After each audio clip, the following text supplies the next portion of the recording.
Hi friends, good evening.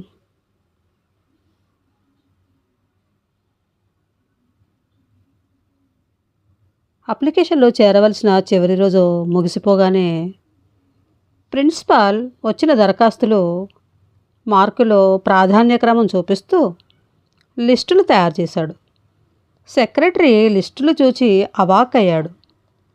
కాలేజీలో పనిచేస్తున్న దళిత part time contract లెక్చరర్లు ఎవరికీ ఉద్యోగాలు రావు.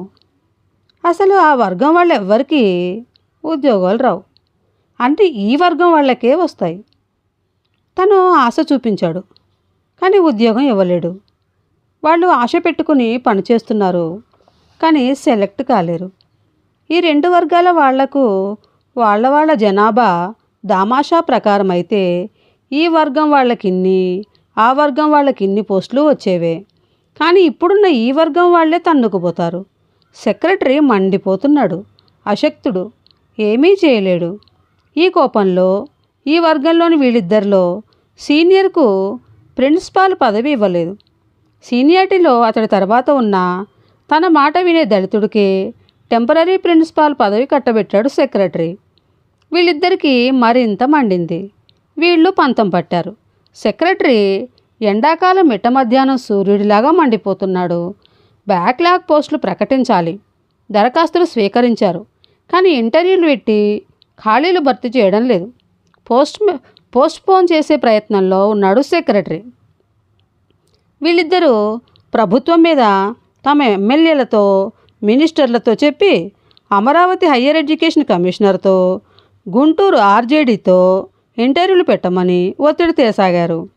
బ్యాక్లాగ్ పోస్టులు అక్కర్లేకపోతే సరెండర్ చేయమని అనధికారికంగా ఫోన్లు చేసి చెప్పసాగారు.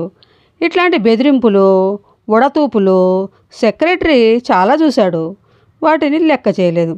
కానీ సురేంద్ర పథకం కొనసాగించకూడదని నిర్ణయించుకున్నాడు సెక్రటరీ. లోపాయికారిగా క్యాండిడేట్ని బెదిరించో, ఆశ చూపో ఇంటర్వ్యూలకు హాజరు కాకుండా చూడాలని నిశ్చయించుకున్నాడు. అందుకు ఆయుధాలు చాలా ఉన్నాయి. అందులో ఒకటి టెంపరీ ప్రిన్సిపాల్. సురేంద్ర ప్రిన్సిపాల్ అయితే 2 ఏళ్ళు పదవిలో ఉంటాడు. కోర్టులో కేసు నెగ్గి రావడం అంత తొందరగా జరగదు. వచ్చిన రిటైర్మెంట్లోగా సెలక్షన్ జరగదు. జరిగినా పదవిలోకి రాడు, వచ్చినా ఉండడు. ఇంకా తలకాయ నొప్పి తెప్పిస్తే పెన్షన్ సెటిల్ కాదు.